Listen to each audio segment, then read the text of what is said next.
Hello friends, আসসালামু আলাইকুম। আজকের রেসিপিতে স্বাগতম জানাচ্ছি। আজকের নতুন রাঁধুনিদের জন্য ঝটপট মজাদার পুডিং রেসিপি নিয়ে চলে আসলাম সহজভাবে।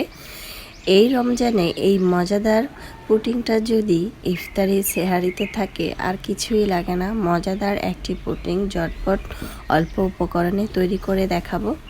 প্রথমে আমি 3টি ডিম ভেঙে নিয়েছি, তারপরে আধা কাপ চিনি নিয়েছি।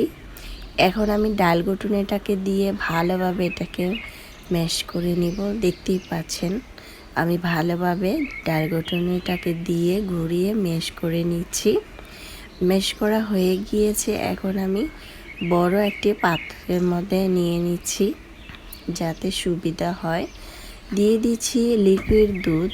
আমি আগে থেকে জাল করে লিকুইড দুধ ঠান্ডা করে নিয়েছি।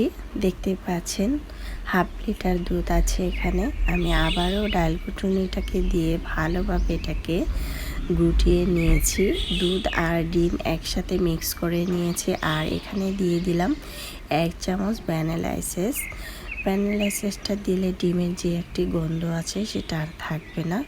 তারপরে চুলায় একটি টিফিন কারির স্টিলের বাটি বসিয়ে দিয়েছি। এখানে 2 টেবিল চামচ চিনি দিয়েছি। চিনিটা দেওয়ার পরে হালকা 1 ফোঁটার মতো পানি দিয়ে আমি চুলার আঁচ কমিয়ে দিয়ে বসিয়ে দিয়েছি। আপনারা চাইলে প্যানের মধ্যেও বসাতে পারেন। আমি যেইটার মধ্যে সেট করব পুডিংটা সেটার মধ্যে সরাসরি চুলায় বসিয়ে দিয়েছি। এই তো দেখতে পাচ্ছেন আস্তে আস্তে কিন্তু এটা সুন্দর একটি কালার হয়ে আসছে। 2 টেবিল চামচ চিনি দিলেই কিন্তু পারফেক্টভাবে হবে। দেখতে পাচ্ছেন এটা কিন্তু ঠান্ডা হয়ে সেট হয়ে গিয়েছে ক্যারামেলটা।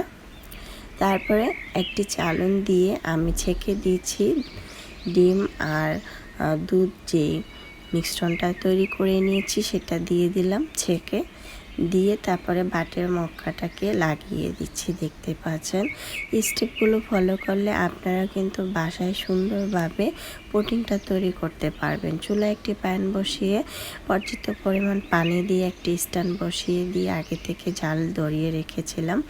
এটা 20 থেকে 30 মিনিটের মতো আমি এটা জাল করে নিয়েছি। দেখতে পাচ্ছেন খুব সুন্দরভাবে কিন্তু পুডিংটা সেট হয়ে গিয়েছে। এই মজাদার পুডিংটা কিন্তু আমরা চাইলে ইফতারিতে রাখতে পারি। এটা কিন্তু ফ্রিজে আপনারা হালকা ঠান্ডা করে নিতে পারেন। এখন আমি এটা ঠান্ডা করে নিয়েছি। নেওয়ার পরে একটি বাটিতে পরিবেশন করে নিচ্ছি। দেখতে পাচ্ছেন মাশাআল্লাহ দেখতে যেমন সুন্দর হয়েছে, খেতেও কিন্তু আলহামদুলিল্লাহ ভীষণ মজাদার হয়েছিল। আপনারা যদি এই কালারটা পুডিংয়ের কালারটা আরও বেশি চান সেক্ষেত্রে কিন্তু আপনারা চিনির পরিমাণটা আরও বেশি দিতে হবে। মানে ক্যারামেল তৈরি করার টাইমে কিন্তু চিনিটা আরও 3 থেকে 4 টেবিল চামচের মতো দিতে হবে, তাহলে ক্যারামেলের যে কালারটা সে কালারটা আরও আসবে।